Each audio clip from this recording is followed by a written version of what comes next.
There's a line in the movie, when you jump into the unknown, you prove you are free. Well, as an artist, I want to be free.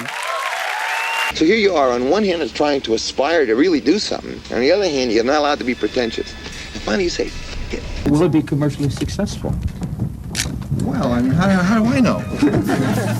There are few directors whose influence has rippled so widely across the landscape of cinema as Francis Ford Coppola. A master storyteller and tireless experimenter, Coppola's taste in film offers not just a glimpse into his artistic heart, but a roadmap to the works he believes shaped the very nature of storytelling. When he shared his favourite films, it was no idle list.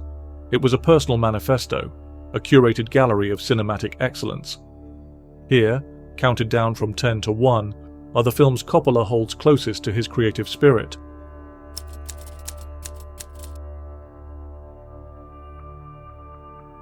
At number 10 is Akira Kurosawa's seminal samurai epic, Yojimbo.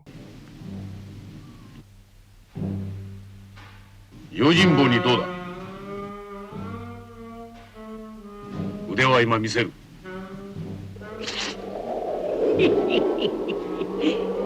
ああ面白いもん見せてるか Set against the backdrop of a dusty, violent town, the story of a lone ronin manipulating two warring factions has captivated filmmakers for generations.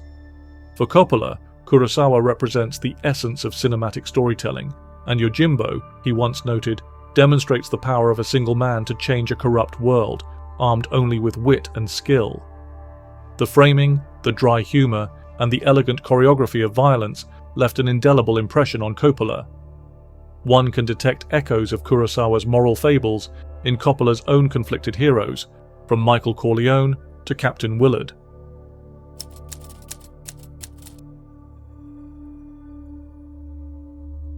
Coppola's ninth choice takes us back to the silent era. F.W. Murnau's Sunrise is often heralded as a masterpiece of visual poetry, and Coppola has spoken about it with palpable reverence.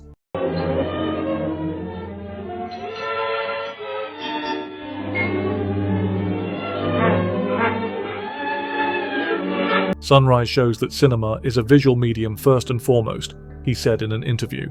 It tells a story so profound with almost no words. The story of a husband and wife struggling to find their way back to each other, Sunrise is rich with atmospheric cinematography and innovative camera work that, even nearly a century later, feels astonishingly modern. Coppola's own experiments with mood and light owe more than a little to Murnau's pioneering vision.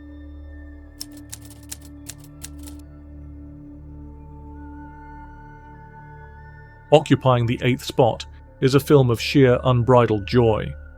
Singin' in the Rain is often celebrated for its catchy songs and dazzling choreography, but for Coppola, it represents something deeper. Come on with the rain, I've a smile on my face. I'll walk. It's a perfect movie, he said bluntly. It's about an art form grappling with profound change, yet it does it with such lightness. As Hollywood transitioned from silent pictures to talkies, Singin' in the Rain captured the anxiety and exhilaration of that shift. Coppola, who himself has weathered immense transformations within the industry, clearly finds a kindred spirit in this exuberant yet knowing celebration of resilience and creativity.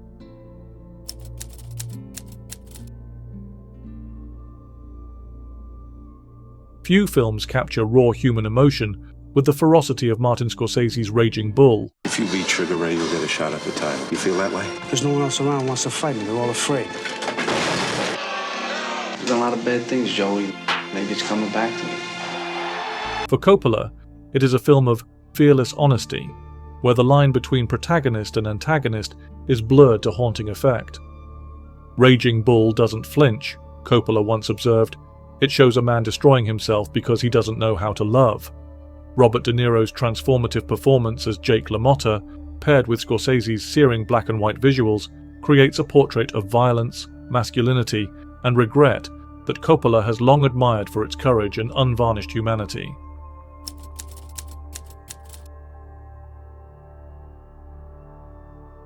Scorsese makes another appearance at number 6 with The King of Comedy. A film that went largely misunderstood upon release, it has since emerged as a chillingly prescient satire of fame and obsession.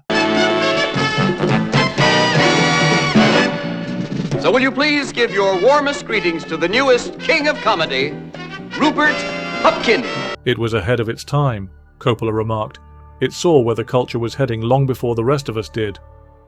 Robert De Niro's portrayal of Rupert Pupkin, a delusional, aspiring comedian, is both pathetic and terrifying, and Coppola has praised the film's willingness to tread uncomfortable ground with jet-black humor and eerie foresight.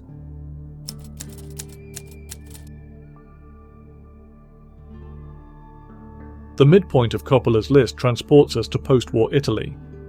Federico Fellini's I, Vitilone is a bittersweet portrayal of 5 young men languishing in a provincial town, dreaming of escape, but paralyzed by inertia.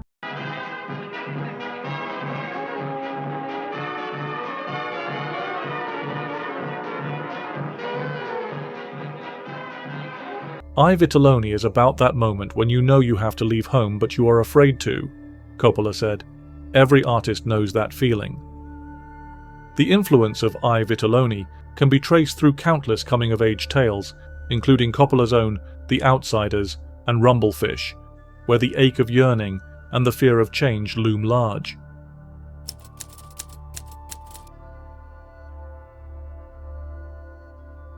At number 4 stands a film of towering emotional power. William Wyler's The Best Years of Our Lives chronicles the struggles of 3 American servicemen readjusting to civilian life after the Second World War. These are the great personalities who bring a memorable experience to glowing life. Samuel Goldwyn's masterpiece. The screenplay was written by Robert E. Sherwood. It was one of the first films to say, "Look, victory isn't the end of suffering," Coppola reflected. It has a wisdom about human beings that's rare in cinema. Shot with an almost documentary-like realism, the film's sensitivity to wounded souls and broken dreams mirrors Coppola's own unflinching approach to characters battered by history and fate.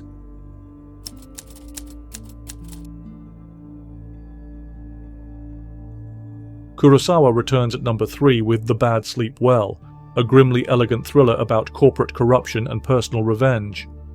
For Coppola, the film's resonance is twofold: its structural daring and its moral seriousness. It's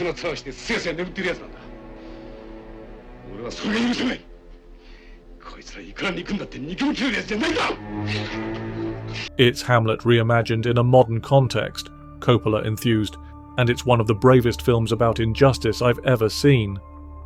The film's opening sequence, a masterclass in controlled tension, made an indelible mark on Coppola's own work, particularly in The Godfather, where weddings and celebrations conceal darker machinations beneath the surface.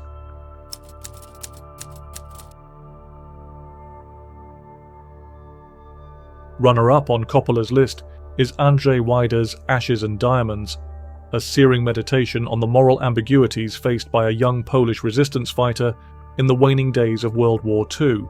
Ashes and Diamonds deals with a generation of young men whose battle has just begun. It is a distinguished film that contains all of the violence and all of the confused passions of war.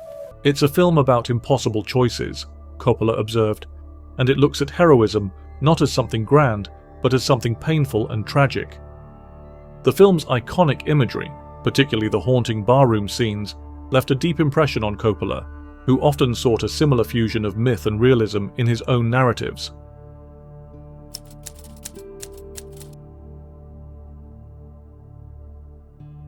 Topping Coppola's list is Billy Wilder's The Apartment, a film of heartbreaking charm and brutal cynicism. The story of C.C. Baxter, a lonely office worker who lends his flat to philandering executives in a desperate bid for promotion, struck Coppola as a near-perfect blend of comedy and tragedy. Ingredient number 1, a very warm, very wonderful story about a boy, a girl, and a very special kind of problem. It manages to be romantic without being sentimental, Coppola said admiringly, and it shows that the system we live in can grind people down if they're not careful. Jack Lemmon's quietly devastating performance and Wilder's razor-sharp script serve as reminders that cinema's most enduring stories often come from the most ordinary of lives. In surveying Coppola's list, one notices a recurring reverence for films that blend human fragility with grand themes. These are not works that merely entertain. They probe, they linger, and they reveal. They reflect Coppola's own belief that cinema at its best is an illumination of life, a means of confronting joy and sorrow in equal measure. The greatest films, Coppola once said, are the ones that leave you a little changed. They open your heart, or they trouble your sleep.